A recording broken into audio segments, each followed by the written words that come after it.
1990 оны 7 дугаар сарын 16-нд Филиппиний хойд бүс нутагт 7.8 магнитудын хүчтэй газар хөдлөлт болжээ. Багоё хот даяар барилгууд нуран унаж байв.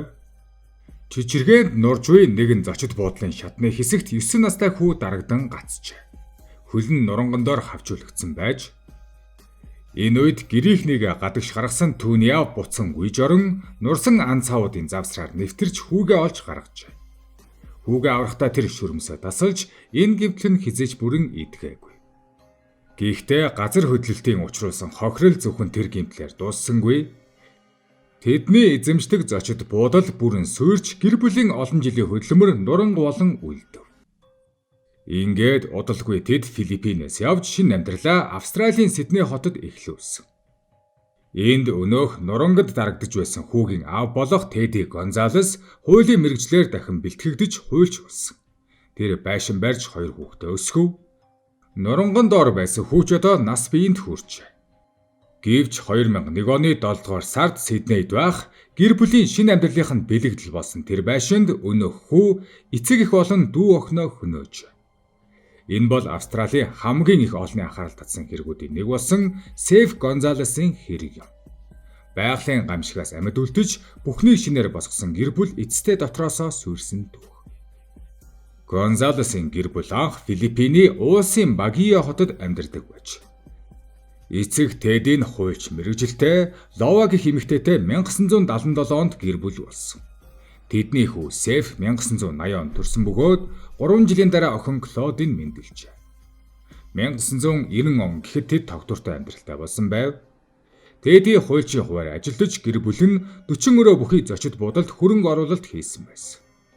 Гэвч газар хөдлөлт бүхнийг сүйтгэсэн. Үүний дараа энэ гэр бүл Австрали руу нүүх шийдвэр гаргаж 1991 онд Сиднейд суурьжээ. Тэди Австралийн хуулийн системд дахин мэрэгчиж цагаачлалын хуульд төвлөрсөн өмгөөллийн фирм байгуулсан. Эхнэр Лованч түүнтэй хамт ажилладаг байв. Цаг хугацааны явцад бизнес нь амжилттай болж 1990-ад оны сүүлээр тэд Сиднейн North Ryde гэх гэр бүлийн орчинтой дүүрэгт газар авч 4 өрөө байшин барьж 2000 онд дуусгасан байна. Гаднаас нь харахад тэд амжилттай хөдөлмөрж амьдралаа шинээр босгосон жирийн нэгэн гэр бүл. Тэд 6 жижиг нохоотой Гигэ Майклийн католик сүмд явдаг орон нутгийнхаа дунд танигдсан хүмүүс. Гэвч шүүхээ нотолгоо хожим гэр дотор хатуу шаардлага өндөр дарамттай орчин байсныг харуулв. Эцэг эх нь хүүхдүүдээ эмч эсвэл хуульч болгохыг шаардаж том хүү Сэфийг дуучин энтертейнер болох хүсэлтийг нь огт зөвшөөрдөггүй байж. Охин Клодин ч мөн адил шахалтанд ор байсан бөгөөд сурлагын дүн нь унахад хатуу шийтгэж байсан байна. Сэф эцэг эхийнхээ хүслийг дагаж анагаахын сургуульд орсон ч 2 жилийн дараа орхисон.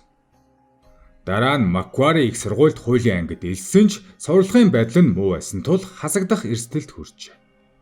Ингээд хүү буруу шийдвэр гаргасан, асуудлаа засахын оронд нуухаар шийдэв.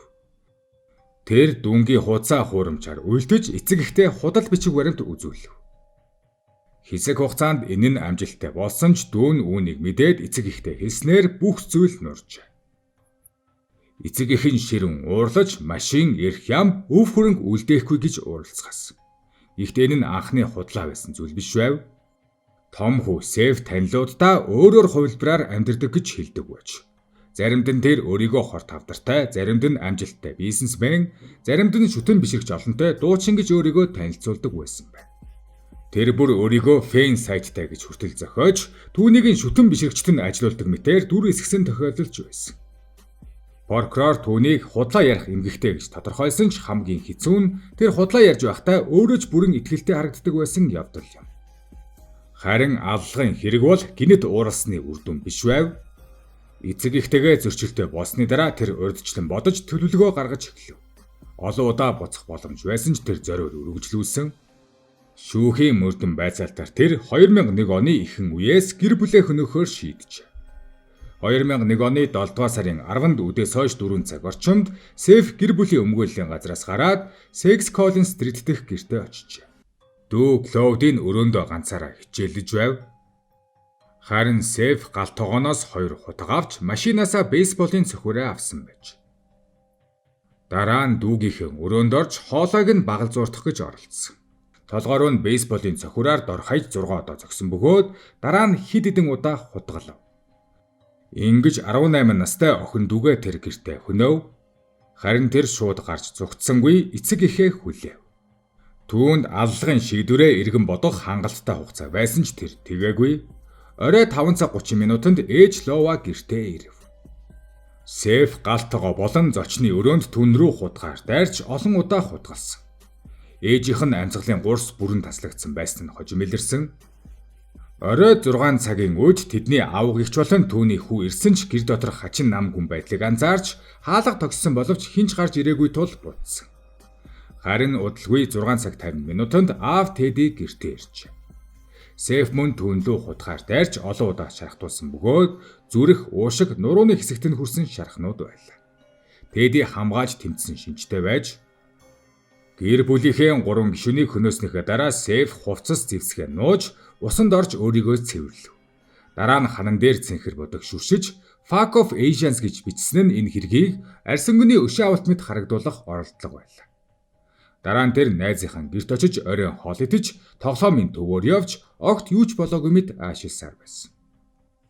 Цаашлаад оройн 11 цаг 48 минутанд тэр өөрөө цагдаа руу залгаж гэртээ ирэхэд нь эцэг их дүүн алагдсан байсан гэж мэдэгдэв.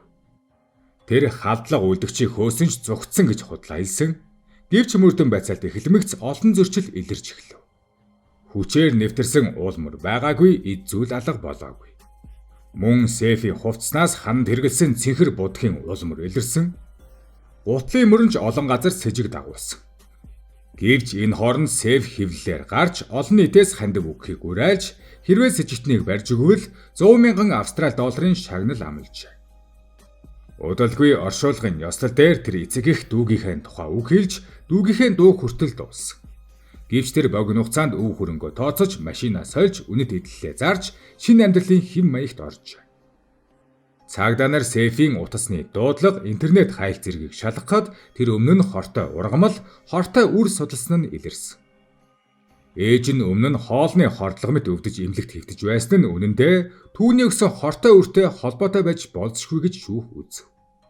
Тэр мөн худлаа тайлбар хуурамч загтал зохиомл гэрч хуурамч таксины баримт зэрэг олон нотолгоо зохиосон байлаа. Эцэст нь 2002 оны 6 дугаар сард түүнийг баривчилж 3 хүү амны хэрэгт буруутгав. Мөрдлөг удаан үргэлжилж 2004 оны шүүх хурлаар бүх нотолгоо хэлэлцэгдэж тэр гин буруутайд тооцогдсон. Эцэст нь түүнд 3 удаагийн бүх насаар нь хорихал оноосон, хожим давж заалдах гомдлууд гаргасан ч бүгд няцаагдав.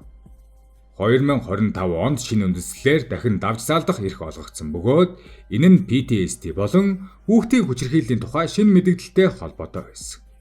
Учир нь Сэфи өмгөөлөгч түүнийг эцэг эхийнхээ харгас дарамтанд байсан гэж шинэ өнцөг гаргаж ирсэн. Гэсэн ч шүүхээс үнийг нь авч хэлэлцээгүй л байна. Нас барахтаа түүний эцэг Теди Гонзалес 46 настай байсан. Тэр нурангаас хүүгээ аварч улсаа сольж хуйлч болж амьдралаа шинээр босгосон ч тэр эцэстээ хүүдээ алагдав. Ээж Лова Гонзалес 43 настай байв. Тэр бол энэ гэр бүлийг шинэ амьдрал руу чиглүүлсэн хүн. Бага охин Лова Гонзалес 18 настай бүх ирээдүйн өмнө нь нээлттэй байсан охин байлаа. Өмнө нь оршуулгын үеэр Сэф дүүгээ дүгнэхдээ хайр татам мэрэгжлийн инээмсэглэж чаддаг хүн гэж тодорхойлсон байдаг. Сэф яагаад ийм шийдвэр гаргасныг бид бүрэн мэдэхгүй. Гэхдээ тэр үнийг удаан хугацаанд төлөвлөсөн нь тодорхой болсон. Тэр судалж, туршиж, төлөвлөж үйлдэл хийсэн. Одоогоор Сэф Гонзалес Blue Mountains дахь Lindco Correctional Center-т хоригдож байна. 21 наснда гэр бүлээ хөнөөсөн энээр одоо 45 нас хүрч шин шүүх тавлах эсхийг тэсэн ядан хүлээж байна гэжээ.